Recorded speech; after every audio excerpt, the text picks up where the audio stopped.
El tema del estudio nuestro de hoy es ¿qué es la Semana Santa? Porque estamos en Semana Santa y en nuestra iglesia, y en la iglesia católica, en la iglesia protestantes, se está festejando esta Semana Santa como un hito muy importante dentro de lo que llamamos la cristiandad. Ahora, ¿pero qué es la Semana Santa? ¿Qué significado tiene, por ejemplo, la imagen con la que nuestra iglesia se invita a Semana Santa? Fíjese, acá tenemos la invitación que se hace. Y ¿qué dice esta imagen? Dice Semana Santa 2021, restaurados en Cristo. Pero, ¿qué vemos en la imagen? Vemos una cruz y a una persona arrodillada frente a la cruz y adorándola. Ahora, ¿qué significa esto? ¿Que esa cruz es Cristo? ¿Qué significa el símbolo de la cruz? A la que están acá implícitamente llamando Cristo. ¿Qué Cristo es este? ¿Y en qué fecha la celebramos? La misma semana que la Iglesia Católica. Ahora, por eso, ¿qué está pasando? ¿Esta es la Semana Santa? ¿Ese es Jesús? ¿Qué significa el símbolo de la cruz? Eso tenemos que entenderlo, porque es muy importante para nosotros. Ahora, cuando vemos a una persona arrodillada frente a una imagen, porque esta es una imagen, vemos dos cosas. Primero, en esta imagen vemos a un hombre arrodillado frente a una cruz, hecha en una pared de ladrillos. Ahora, ¿qué significado tiene esta imagen explícita? Porque es explícita. Un hombre arrodillado y adorando. ¿A quién está adorando este hombre? ¿Lo sabe? Entonces, cuando leemos los mandamientos de Dios, resulta evidente que tanto los hombres que hicieron esta imagen, los que crearon esta publicación, por hacerla y ponerla delante del pueblo de Dios, como el hombre que se postra ante la imagen de una cruz, por inclinarse ante ella y honrarla, está violando los mandamientos de Dios. Porque ¿qué dice el segundo mandamiento? No te harás imagen, ni ninguna semejanza.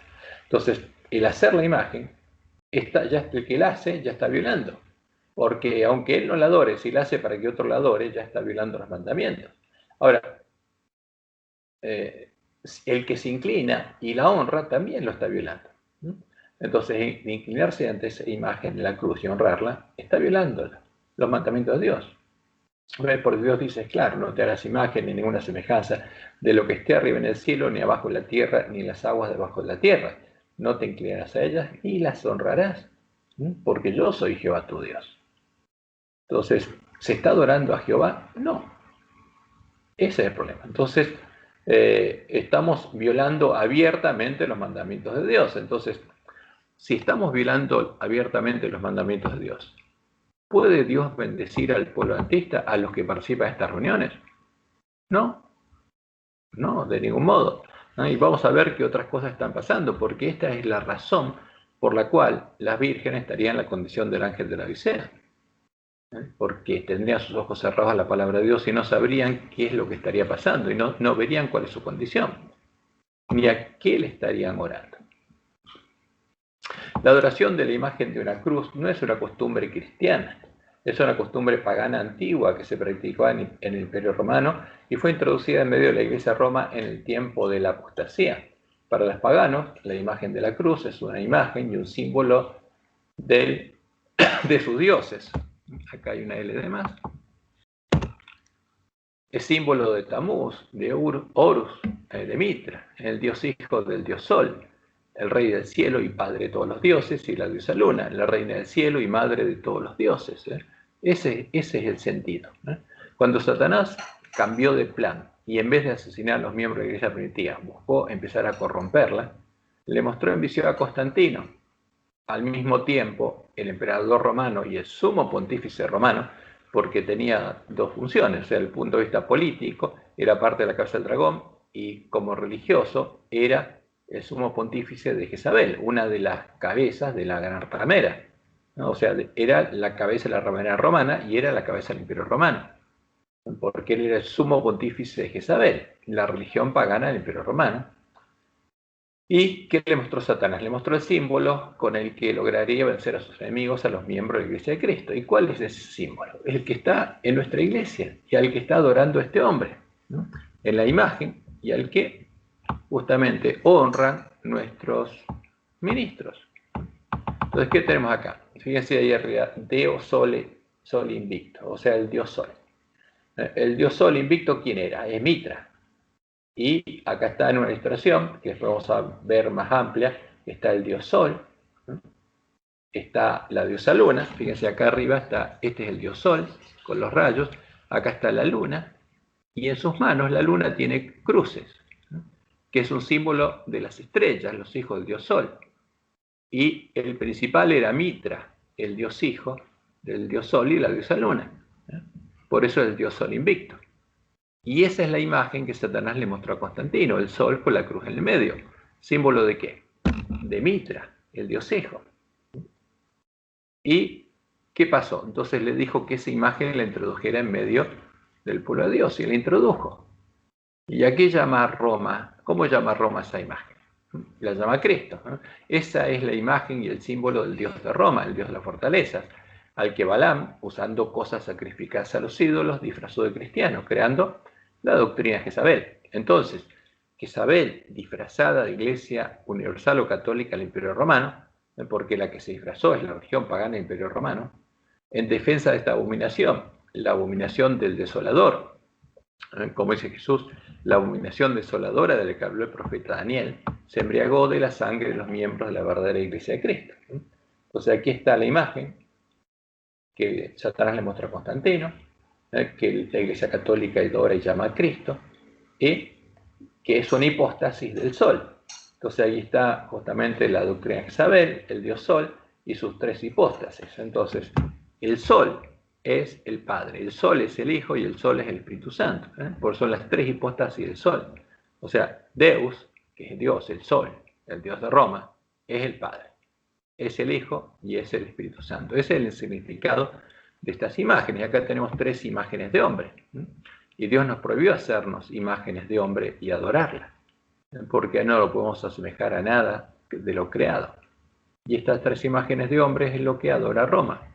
Y por supuesto ahora están en medio de la iglesia adventista, porque nosotros le decimos a un católico que adoramos al mismo Dios. Y lo que llamamos la fe de Jesús, ahí introducimos la doctrina de Roma. ¿Para qué? Para traer a los católicos a la iglesia adventista. Entonces, ¿qué pasa? Simplemente estamos bautizando en el nombre del mismo Dios que bautiza Roma, y por definición lo que estamos haciendo con nuestra obra misionera es convertir cristianos católicos. Ahora, si un católico se une a la iglesia adventista, no cambia de religión, es la misma religión, porque la religión está definida por el Dios al que adoramos. Una religión une a los hombres con un Dios. Si el Dios al que unimos nosotros, al que se hace adventista, es el mismo Dios de Roma, entonces, ¿qué tenemos? La religión de Roma. Somos cristianos católicos. En consecuencia, el que se postra ante estas imágenes, como Roma, no adora a Jehová, al único Dios verdadero, ni al santo, al verdadero Jesús. Como Dios le mostró a Elena de White, se convierte en idólatra y adora a Satanás, como leemos en Primeros Escritos, página 213. La gente quedó del todo engañada. Se le enseñó que el Papa y los sacerdotes eran los representantes de Cristo, cuando en verdad lo eran de ¿quién? De Satanás. Y a Satanás adoraban, cuantos ante ellos se postraban. Y como Dios le mostró que los protestantes se unirían a Roma en puntos como la doctrina para adorar al mismo ídolo, ella escribe esto. No podemos ver cómo la iglesia romana puede generarse la acusación de idolatría. ¿Adora a quién? A un ídolo, es idólatra.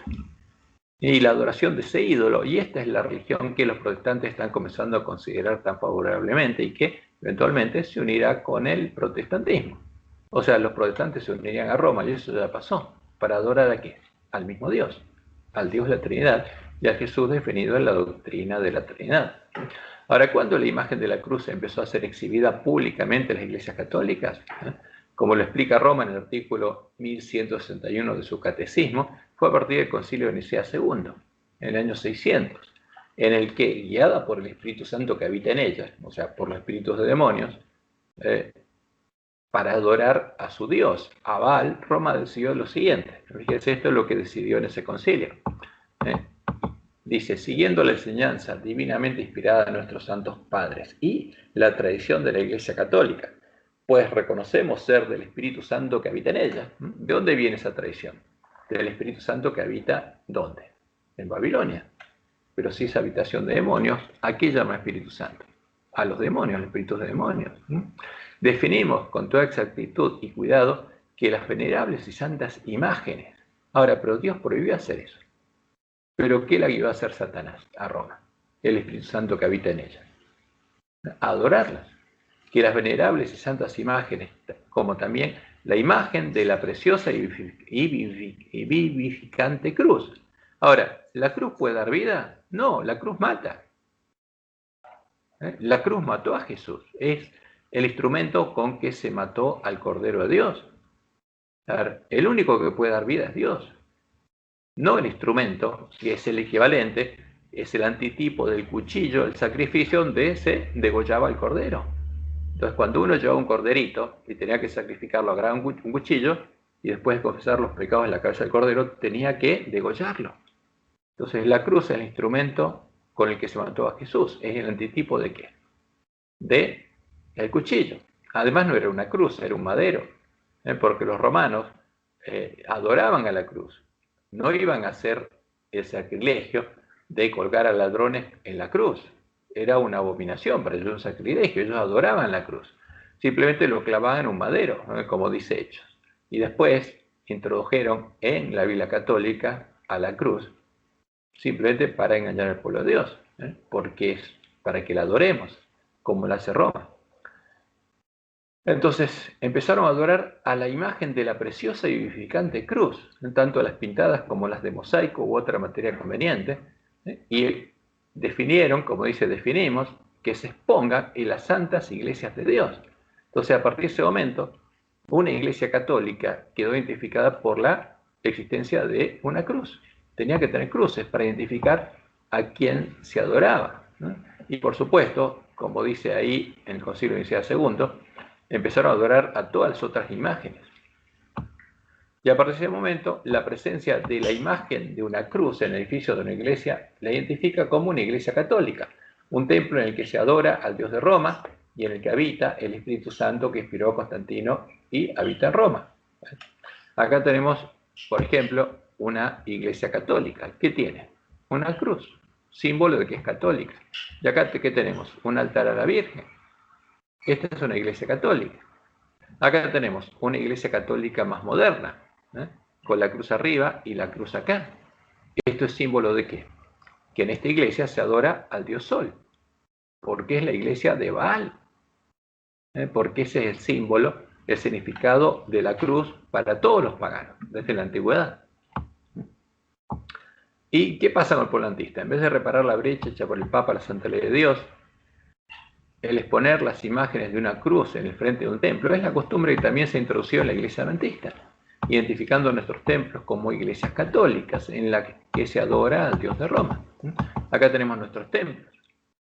¿Qué aparece en nuestros templos? Una cruz. Ahora, ¿qué aparece? ¿Y esto qué significa? Y que estamos siguiendo la tradición de Roma. Primero, introducimos esa imagen, la imagen que Satanás le mostró a Constantino, y ahora vamos a ver qué significa para los paganos, en medio nuestro, la honramos, la ponemos ahí, y además nos hacemos imágenes como este logo, en el que aquí también hay una cruz, y esa cruz es una cruz invertida, y ponemos estos símbolos. ¿Qué significan estas tres rayas, simbolizando llamas de fuego? ¿Tiene un significado? ¿Es bíblico? No. Dios prohibió hacerse esas imágenes. Entonces, ¿qué significa? Dice, esta es la casa de ¿quién? Del Dios identificado por esta cruz. Esa es su casa, esa es su marca. Eso es lo que Satanás quiere que sea. Quiere que sea un templo católico donde habite el mismo Espíritu Santo que habita en Roma. Y es triste, pero esta es la realidad. Estas son fotos reales de nuestras iglesias y, por supuesto, en la mayoría de las iglesias están. Y si no están afuera, las ponen adelante. Ahora, este es uno de los frutos por los que sabemos que los lobos están en nuestro medio, vestidos de ovejas, porque ellos son los que tienen esa misión. Ahora, ¿cuál es la Semana Santa Católica? La Semana Santa de Roma no tiene nada que ver con la Pascua judía, que es el día en que murió Jesús, ni con la fiesta de las primicias, el día en que resucitó Jesús, sino es la última semana de los 40 días de la Cuaresma, en la que la Roma pagana endechaba a Tamuz y que empieza en el miércoles de ceniza, el día en el que, según la tradición pagana, muere Tamuz. O sea, durante la fiesta de carnaval, la fiesta de Baal, muere Tamuz. Y a partir de ese momento se acaba la fiesta a Baal y empieza la endecha de Tamuz. Este año estas fiestas paganas caen en las siguientes fechas, fíjense. A ver, ¿cuál fue el lunes de carnaval? Fue el 15 de febrero. El martes de carnaval fue el 16 de febrero. Miércoles de ceniza fue el miércoles 17 de febrero. Y ahí muere Tamuz, después de carnaval. Ahora, ¿cuál sería el domingo de Ramos? El domingo que pasamos, el domingo 28 de marzo. ¿Cuál es el Viernes Santo? El próximo viernes para Roma, el viernes 2 de abril de 2021. ¿Y cuál es el domingo de resurrección? Es el domingo 4 de abril del 2021. Esta es la fiesta pagana. Pero de acuerdo al calendario levítico, el primer mes del año, el mes de Abib o Nisan, comienza en el día de la luna nueva, en el que la cebada está Abib, o lista para la cosecha en Jerusalén. Y este año, en el hemisferio norte, dependiendo del estado de la cebada, estas serían las fechas de las fiestas judías. Entonces, fíjense, lo importante es el comienzo de Abib, que nosotros no sabemos cuándo comienza, porque hay que ver la cebada, de antemano no se sabe, que podría ser el viernes 12 de febrero, porque ahí es justamente, ahí es la luna nueva, el sábado 14 de marzo o el lunes 12 de abril. Ahora, cualquiera de estas tres fechas podría ser. ¿Qué es lo que la determinaba en ese tiempo? El sacerdote tenía que ir a ver si la cebada estaba bien, porque la fiesta solemne de Jehová tiene que ver con la cosecha. Entonces, el año levítico empieza cuando la cosecha está preparada, la primera cosecha está preparada. Y ese era un símbolo de la primera cosecha. Y el primero que fue cosechado, ¿quién fue? Jesús.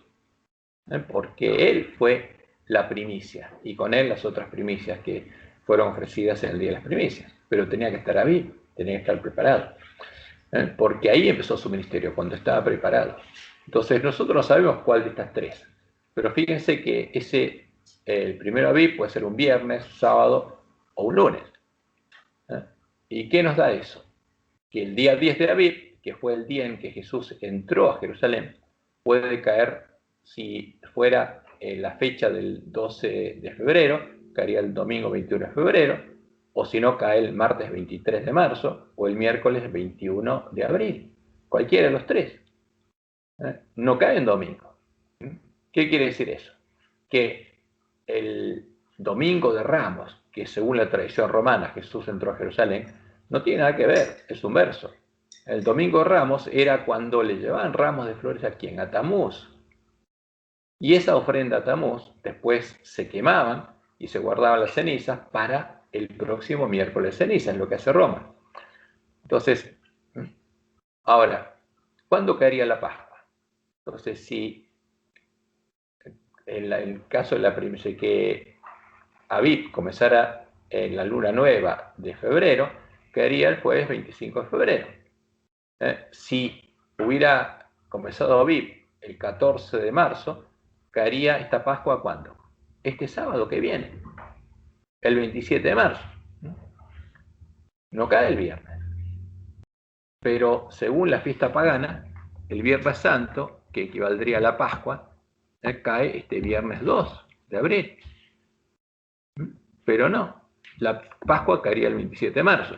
Y si Abib el primer mes comenzara el 12 de abril, la Pascua sería el 25 de abril. O sea, fíjense que no tiene nada que ver estas fechas paganas de la Semana Santa romana con la fiesta solemne de Jehová. No tiene nada que ver. Y esto es importante tenerlo en cuenta. ¿Por qué? Porque no estamos festejando la Pascua nosotros. Estamos festejando la fiesta pagana, la fiesta de Tamuz. Ahora, como podemos observar, las fechas de las fiestas solemnes de Jehová no tienen ninguna relación con las fiestas paganas del calendario romano a las que Roma cristianizó, cuando cristianizó a Tamuz y lo empezó a adorar en los días de sus fiestas, empezando por el 25 de diciembre, porque el 25 de diciembre es la fiesta pagana de adoración a Tamuz, porque es el nacimiento de Tamuz, el nacimiento del dios Sol, ¿no? ¿Y qué es el miércoles de ceniza? Fíjense, ¿cuándo empieza todo esto? En la Cuaresma. Ahora, y esta es la definición que encontramos en Wikipedia, la definición que hace Roma.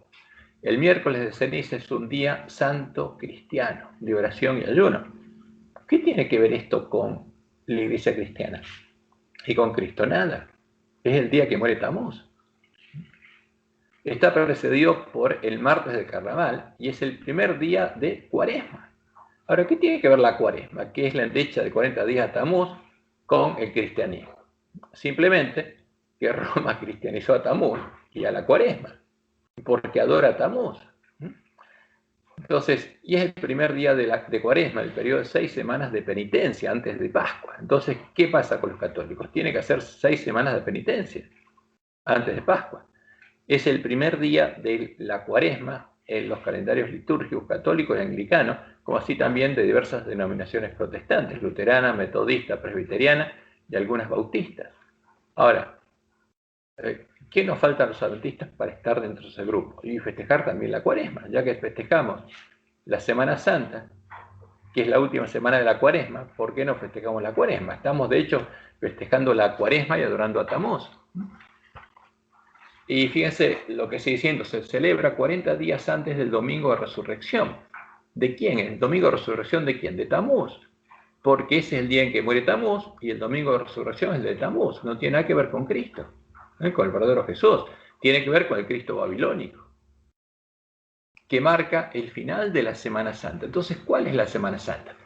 Es la semana que comienza el domingo de Ramos, es la última semana de la endecha de Tamuz y termina cuando Tamuz resucita.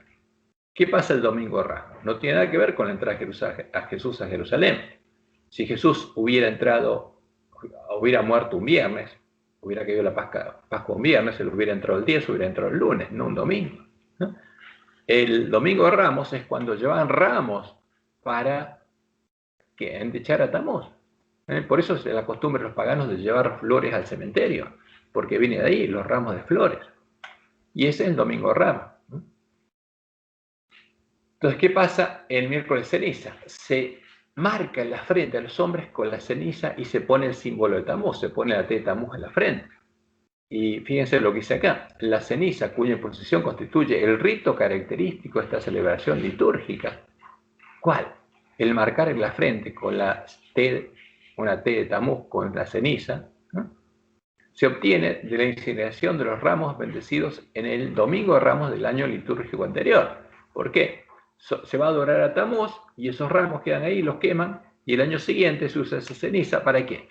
Para poner una señal en la frente a los católicos. Eso es lo que es el miércoles de ceniza. Y el rito de la imposición de la ceniza consiste en marcar con una cruz de ceniza la frente de los que participan en esta ceremonia de adoración, siendo la cruz el símbolo de Tamuz y la ceniza el símbolo del duelo por la muerte de Tamuz. El poner esta señal en la frente, como el uso de cruces en sus vestimentas y la tonsura en las cabezas de los sacerdotes en adoración al sol, es uno de los ritos que los paganos practican desde la antigüedad y que Dios le prohibió hacer a su pueblo. Fíjense Levítico 19, 27 al 28. Dios lo prohibió hace tiempo porque desde ese tiempo se adoraba a Tamuz y se practicaba esto. ¿Y qué dice Dios? No haréis tonsura en vuestras cabezas, ni dañaréis la punta de vuestra barba. ¿Por qué eso? Ahora, fíjense, esta es una imagen de los sacerdotes romanos en el tiempo de la apostasía. Y este era el sumo pontífice romano que adoraba al sol, sería Constantino de ese tiempo. Y este sacerdote pagano tenía una tonsura en la cabeza, símbolo, la tonsura romana, símbolo de adoración al sol, ¿eh? Como lo tiene acá los sacerdotes después romanos. Lo llamativo es que ese que está ahí en esa representación fue antes de la Iglesia Católica. Sí, porque esa es la costumbre pagana, por la Iglesia cristiana no había sacerdotes. Es lo mismo que la aparición de las cruces.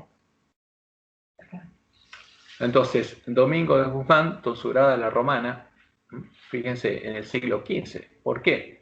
Porque en la Iglesia cristiana no había sacerdotes, pero este es el sacerdocio pagano que fue introducido en la Iglesia cristiana en tiempo de la apostasía, porque a los sacerdotes paganos, a los sacerdotes de Tamuz se los cristianizó también. Entonces se cristianizó la tonsura, de adoración al sol, se cristianizó. Fíjense acá que tenían una cruz, que es un símbolo del sol, la adoración de la cruz, el sol.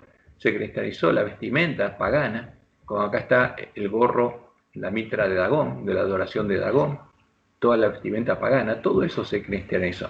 Entonces acá vemos que, fíjense, esta tonsura, que acá se hacía la tonsura romana, que está en la imagen del sol, es la que tiene el Papa, porque la tonsura se hace en los primeros grados de sacerdotes y después a los que llegan a ser obispos, cardenales y al Papa, no tienen que hacerse la tonsura, sino la reemplazan por el solideo, el símbolo del dios sol. Entonces, venía acá. Entonces, Dios le dijo, no haréis tonsura en vuestras cabezas. ¿Y qué hace Roma? La hace. Ni dañaréis la punta de vuestra barba. ¿Por qué? Acá tenemos un sacerdote Dagón. ¿Qué hacía? Se cortaban la punta de la barba. ¿Y qué usaban? La cruz de Malta, símbolo de la adoración del dios sol, porque este era un sacerdote de quién, de Dagón. ¿Y qué vemos que hace el Papa acá? La cruz que usaban los sacerdotes paganos romanos, la tiene en su mano, símbolo de adoración al sol.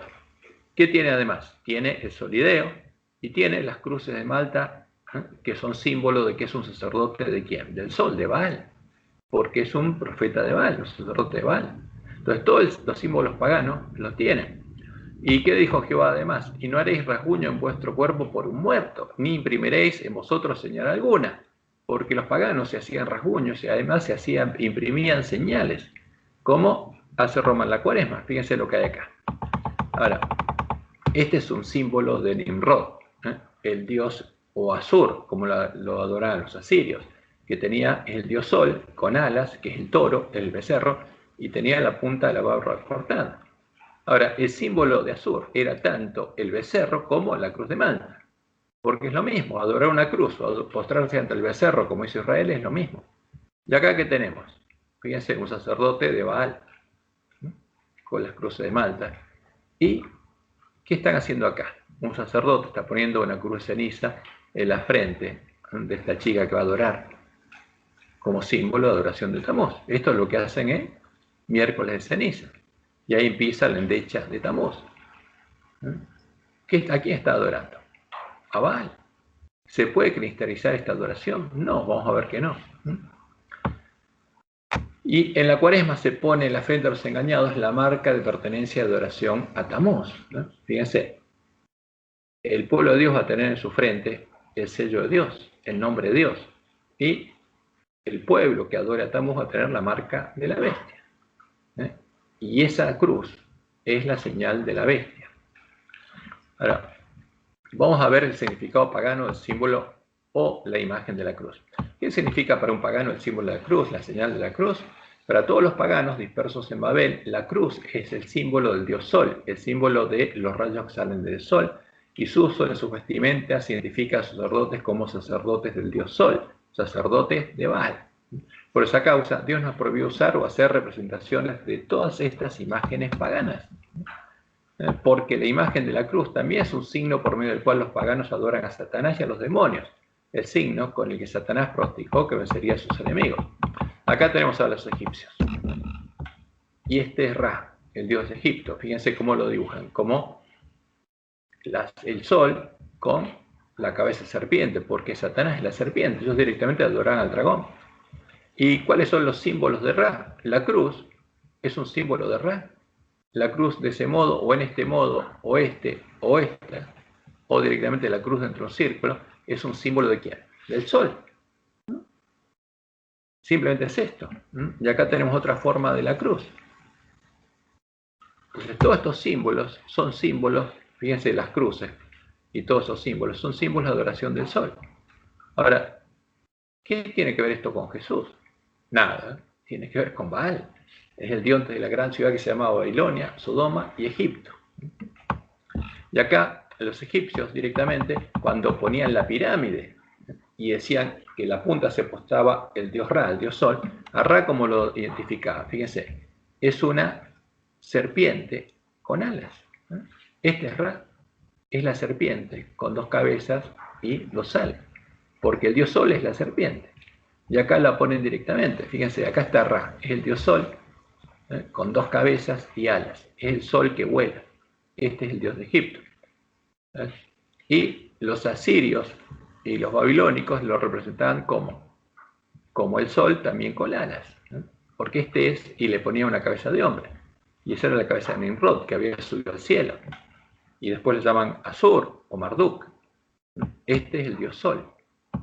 Por eso para los egipcios, Ra, el dios sol, era el que se posaba en la punta de las pirámides de los obeliscos. En el piramidión, ¿no? Como el obelisco que tenemos nosotros en Buenos Aires, o la pirámide de Mayo, o lo que tienen en Estados Unidos. Es lo mismo, símbolo de adoración a el dios de Egipto.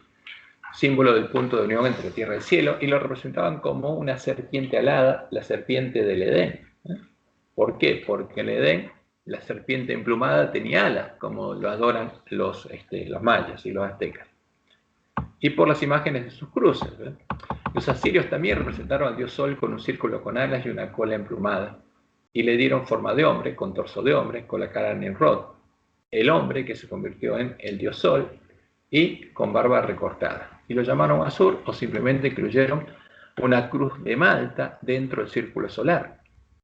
Del mismo modo que en la visión que Satanás le dio a Constantino, cuando le mostró el signo que debería introducir en medio de los cristianos. La cruz de Malta es el símbolo que usan los sacerdotes romanos en su vestimenta junto a las otras formas de las cruces. Entonces acá tenemos la adoración del sol acá, que es un círculo con la cruz de Malta y con alas. Este es el sol. Para los sumerios, para los asirios y para los babilónicos. Y acá tenemos una elaboración mayor. Acá fíjense, atrás está la cruz de Malta y adelante está Asur con alas, el dios sol, y es el cazador, porque este es un símbolo de Nimrod, el esposo de Semiramis y el padre de Tamuz. Y acá de vuelta tenemos todos los símbolos de adoración del sol. Acá tenemos justamente el dios sol, que es el que se comunicaba con los hombres. Acá tenemos, fíjense estas imágenes, acá tenemos la luna, las estrellas, y este es el dios sol. De ahí salen los rayos. Entonces, ¿pero qué es? Una cruz. Entonces, por eso, la cruz de Malta, para todos los paganos, y todas las cruces son símbolos de sus dioses. Los medopersas, los mitraístas, los adoradores del dios sol invicto, como Constantino, también adoraban al dios sol y usaban cruces como símbolos del dios sol y de las estrellas, los dioses del cielo, los hijos del sol y de la luna, como podemos ver en estas imágenes. Esas son las costumbres que adoptó Roma, el adorar a todas las imágenes que se pueden encontrar en la bandera negra de los paganos. Y ese es el vino del furor de la fornicación de Babilonia, porque adora ¿a quién?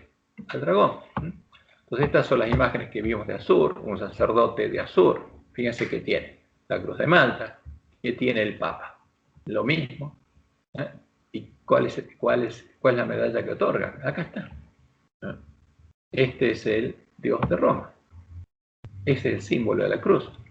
Entonces, aquí tenemos una imagen muy clara de los romanos.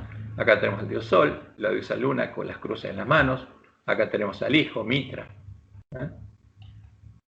el que venció al toro. Acá está la serpiente con él. ¿Y cómo lo llaman? Soli, invicto, Deo. ¿Qué quiere decir esto? Sol, invicto, Dios. Entonces, Soli, Deo, ¿qué significa? El dios Sol. Y dios Sol invicto. Ese es el significado. Ahora, ¿a quién adora Roma? Fíjense que cuando hace estas imágenes, ¿qué pone acá? Una cruz de Malta. ¿Y en esta moneda, qué pone acá?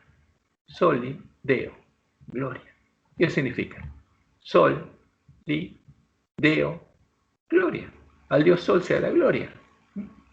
¿A quién adora Roma? Abiertamente. Y este es un caballero de Malta, el que lleva justamente esta insignia. Y algunos de nuestros presidentes también las lucen, porque son caballeros de Malta. ¿Y adoran a quién? Al dios Sol. Pero el que tiene es par de esa orden, tiene mucho poder. Entonces, esto es lo que adora Roma. Soli, invicto, Deo. Acá vemos, y si le sacamos el invicto, es Soli Deo, el dios Sol. Gloria, gloria es al dios Sol sea la gloria, Sol y Deo, gloria. Ese es también el significado del gorro babilónico de adoración al Sol, que reemplaza a la tonsura. Porque ¿cómo se llama ese gorro que usa el Papa? El solideo, el dios sol. En vez de hacerse la tonsura romana, se pone el solideo. Entonces, fíjense que se llama tonsura el primero de los grados clericales, el cual se confería por mano del obispo como disposición y preparación para recibir el sacramento del orden y cuya ceremonia se ejecutaba cortando una parte del cabello. También se llama tonsura al corte rapado resultante de este rito. Entonces, eso es lo que hacían.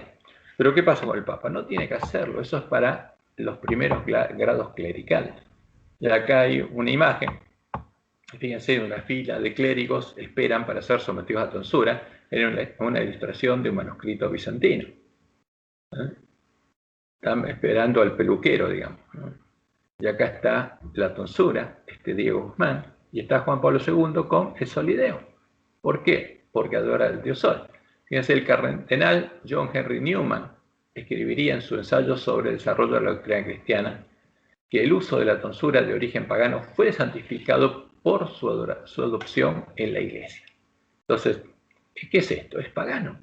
Ahora, ¿puede ser santificado porque lo adopta la iglesia católica? No, de ninguna manera. Vamos a ver qué es lo que pasa con el que adopta estas cosas sacrificadas a los ídolos, se vuelve inmundo. Por eso la iglesia católica es habitación de demonios, porque es el símbolo de adoración a Satanás y los demonios. Entonces, el solideo, fíjense, que ahora Roma dice que es solo a Dios. No, pero es claro, las imágenes romanas que está hablando del dios sol. Es un casquete de seda que portan el Papa, los obispos y algunos eclesiásticos para cubrirse la cabeza. Solo se lo quitan ante Dios, es decir, ante el Santísimo Sacramento. ¿Y quién es el Santísimo Sacramento? Es la imagen del sol, de donde sacan la hostia, donde ponen la hostia. Ese es el Dios. ¿A quién llaman Dios? Al sol, abiertamente. Y fíjense cómo termina esto. Es muy parecido al kipá, el gorro que utilizan los judíos en sus ceremonias. No es parecido, es la misma cosa. Porque los judíos empezaron a usarlo en Babilonia. ¿Para qué? Para asociarse, para que los babilónicos lo aceptaran a ellos. Para los babilónicos significaba el dios sol y ellos querían darle un significado distinto. Pero no pueden cambiar el significado a ese símbolo que es adoración al sol y que Dios les prohibió usar. ¿Qué le ordenó Dios a su pueblo hacer con estas imágenes? La palabra de Dios es clara. Estas imágenes paganas con las que los paganos adoran a sus ídolos son abominaciones y continúan siendo los símbolos de adoración a Satanás y a los demonios, los símbolos con los que se invoca la presencia de Satanás y de los demonios.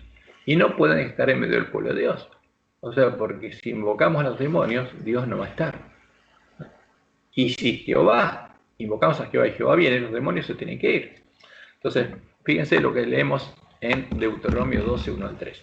Estos son los estatutos y decretos que cuidaréis de poner por obra en la tierra que Jehová, el Dios de tus padres, te ha dado, para que tomes posesión de ella, todos los días que vosotros viviereis sobre la tierra. ¿Y cuál es lo primero? Destruiréis enteramente todos los lugares donde las naciones que vosotros heredaréis sirvieron a sus dioses.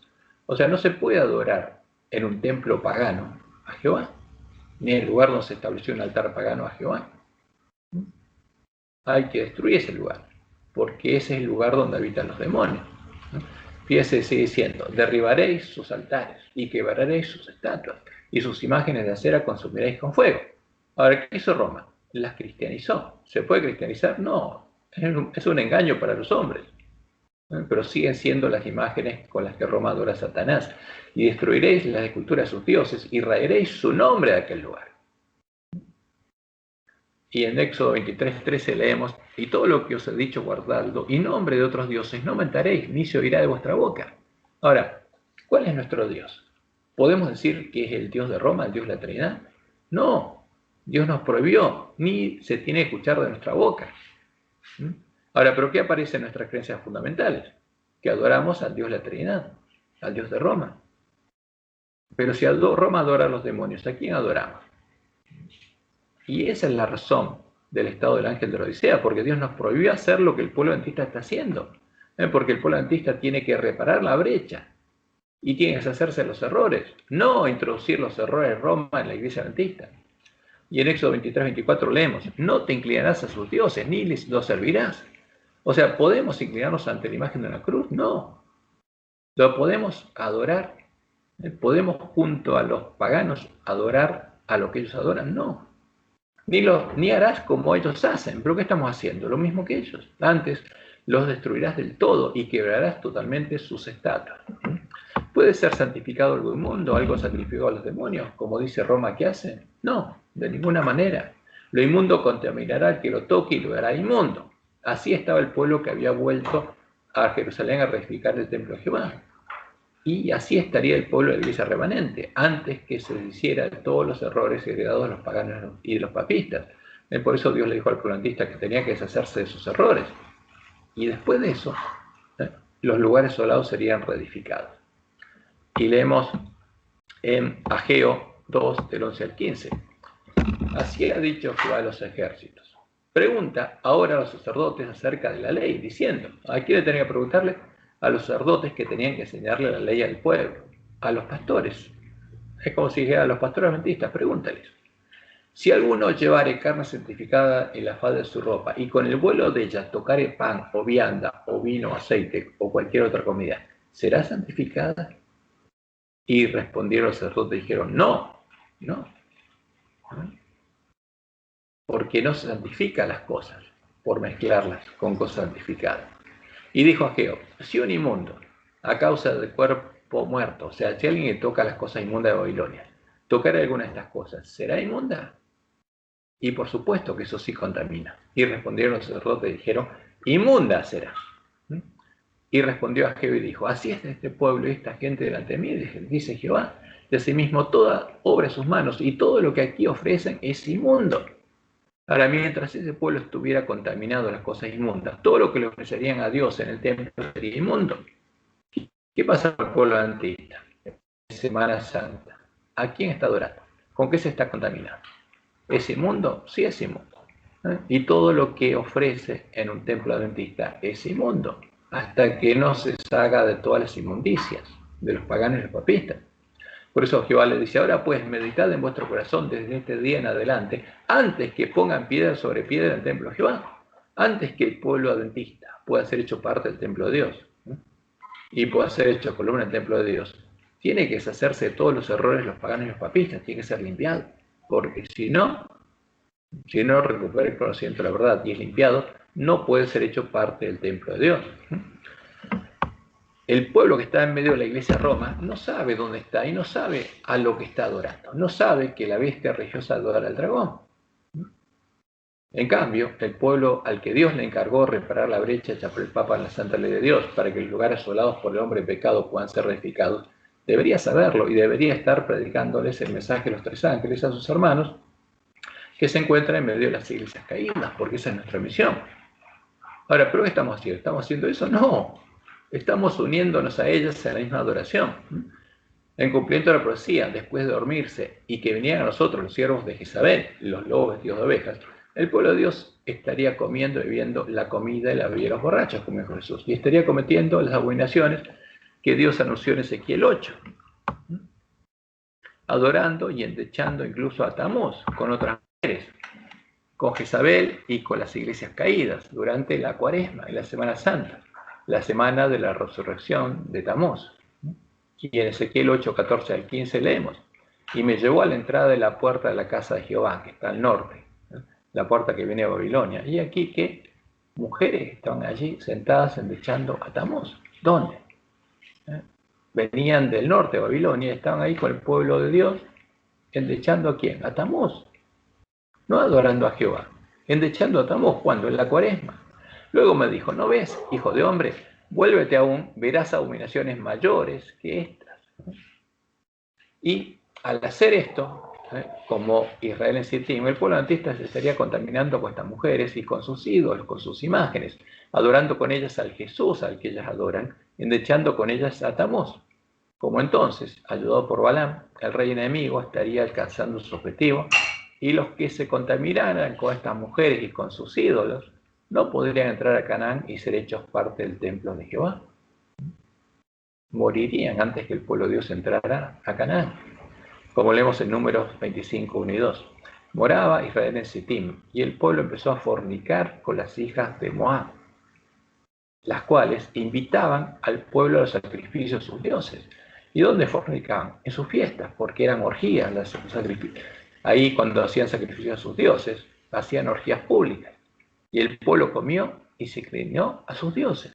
Y fornicó con estas mujeres. Ahora, como Dios les mostró en el Juan, y eso es lo que estaría pasando con el pueblo adventista en el tiempo de la apostasía omega, antes de entrar a Canaán. Y el cumpliendo esta profecía, justamente podemos verlo en el libro La Trinidad, de Casa Editorial Sudamericana, en que nuestros teólogos indican que sus convicciones trinitarias encuentran un terreno, que en sus convicciones trinitarias encuentran un terreno común con las iglesias caídas, de modo que adoran al mismo Jesús que las mujeres que endechan a Tamuz en la Cuaresma. ¿A qué Jesús adora? Al mismo que Roma, al Dios Sol, a Mitra, a Apolo, a Tamuz. Y esto es lo que leemos en el libro de la Trinidad. En consideración a nuestros amigos católicos romanos, parecería apropiado que seamos capaces de afirmar con ellos lo esencial de sus convicciones trinitarias. O sea, adoramos al mismo Dios, les dicen. No les dicen que están adorando a quién, a Baal. ¿No? Por eso nuestros creyentes adventistas deberían ser más capaces de encontrar un terreno común con ellos. Ahora, ¿qué tenemos? ¿El fundamento de nuestra casa es el mismo que Roma? ¿Dónde construimos? ¿Sobre la roca, sobre Jehová o sobre la arena? No, sobre los dioses de Roma. Y sigue esto diciendo, en atención a nuestros hermanos y hermanas pentecostales carismáticos. Ahora, que son habitación de demonios. Deberíamos ser capaces de afirmar fácilmente nuestra sólida creencia en y experiencia de la plena personalidad y deidad del Espíritu Santo, quien abundantemente otorga todos los dones y frutos del Espíritu sobre el cuerpo de Cristo. ¿A quiénes? A los pentecostales. Son parte de la Iglesia de Cristo. Y esto es lo que dicen nuestros teólogos. Durante el tiempo del derramamiento de la lluvia tardía, gracias al Señor, ¿a qué Señor? Al Señor de Babilonia, al Señor el que adora a nuestros teólogos. La vasta mayoría de creyentes pentecostales carismáticos firmemente arraigados en sus convicciones doctrinales trinitarias. Ahora, ¿son parte de la Iglesia de Cristo? No, nunca lo fueron. De esa manera tenemos una variedad maravillosa de convicciones sobre las cuales podemos compartir sin dificultad un terreno común con ellos. Ahora, si nosotros tenemos en común con Roma y con las iglesias que son habitación de demonios, un terreno común, ¿qué nos vamos a hacer? Habitación de los mismos demonios. Ese es el problema, no es broma esto. Y terminan diciendo beneficios de otros evangélicos no carismáticos, bautistas, presbiterianos, metodistas, menonitas, etc. O sea, las iglesias protestantes caídas, que una vez fueron parte de la Iglesia de Cristo, pero cayeron. Existe una fuerte necesidad de que sean conscientes de nuestras convicciones trinitarias, las que han sido cuestionadas por mucho tiempo. ¿Por qué? Ahora, porque el pueblo adventista en su comienzo decía y publicaba que la Trinidad es un ídolo, que es el ídolo de Roma, que es una abominación. ¿Y ahora qué pasa? Ahora es nuestro Dios, dicen nuestros teólogos. Y hay que explicarles que ahora creemos lo mismo que ellos y lo mismo que Roma, porque estos se unieron con Roma bajo puntos comunes de doctrina para adorar al mismo Dios. Ahora, y esto es triste, pero es la realidad, es lo que Dios anunció. Por eso tenemos que hacérselo ver a nuestros hermanos. Esto es lo que también vemos reflejado y representado en la invitación a festejar juntos esta Semana Santa y las imágenes incluidas en el estudio de la lección de Isaías. Entonces, ahora, esta imagen, ¿qué pasa? Dios nos prohibió hacer eso. ¿A quién está adorando este hermano ahí? Al mismo Dios que Roma, a Tamuz, al Cristo común con las iglesias caídas. ¿Y qué va a pasar con él? Ahora, si lo hace conscientemente, por supuesto se va a hacer habitación de demonios. Pero, mientras sea un pecado de ignorancia, Dios lo protege.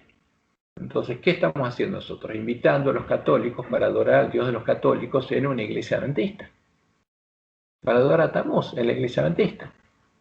Para que terminen de festejar la Cuaresma. Esto no es predicar el mensaje de los 3 ángeles. Es al revés.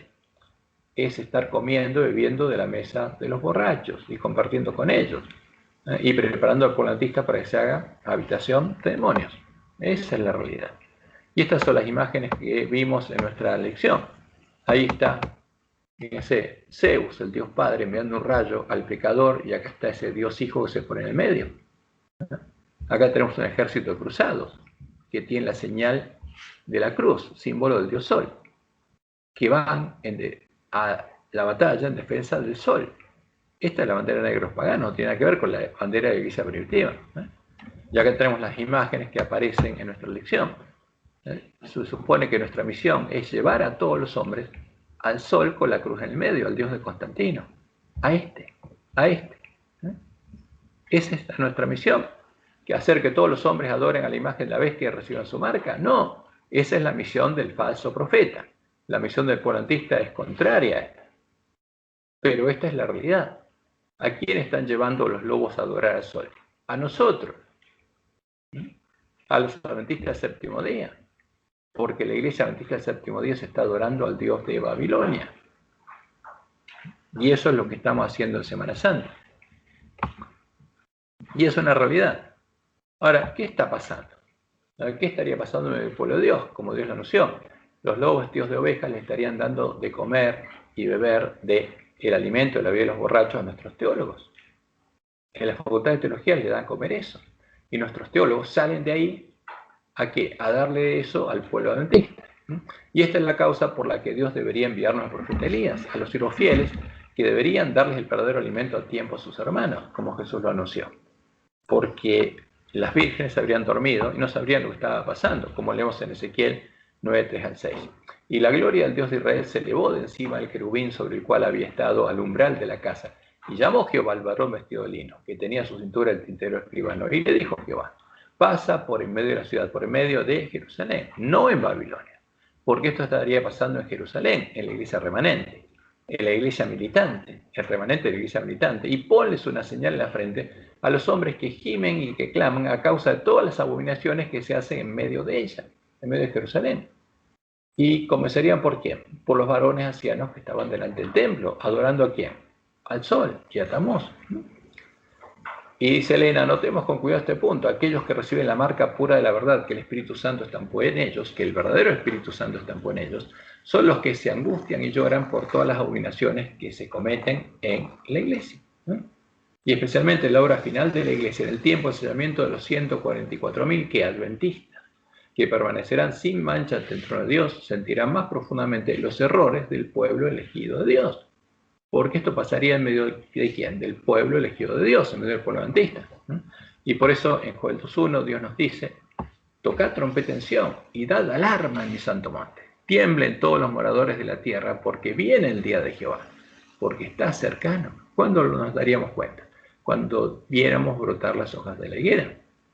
¿Y qué dice Dios? ¿Qué promete Dios? Dios sabía cómo estaríamos, como Israel en ese tiempo, y prometió enviarnos el profeta Elías antes que venga el día de Jehová, grande y terrible. ¿Y cuál es el mensaje de Elías? ¿Cuál es el mensaje que hay que predicarle al pueblo adventista? Primero y después al pueblo que está en Babilonia. Y acercándose Elías a todo el pueblo dijo: ¿hasta cuándo claudicaréis vosotros entre dos pensamientos? ¿A quién adora? No pueden adorar a Jehová y a Baal al mismo tiempo. Si Jehová es Dios, seguidle. Y si Baal, id en pos de él. Decídanse. Si Jehová es Dios, seguidle. Y si el Dios es la Trinidad, id en pos de él. ¿Quieren ir en pos del Dios de Roma? Vayan, son libres. Ahora, pero les recomiendo, como es el primer ángel, que sigan a Jehová, porque es el único que los puede salvar. El Dios de Babilonia no los puede salvar.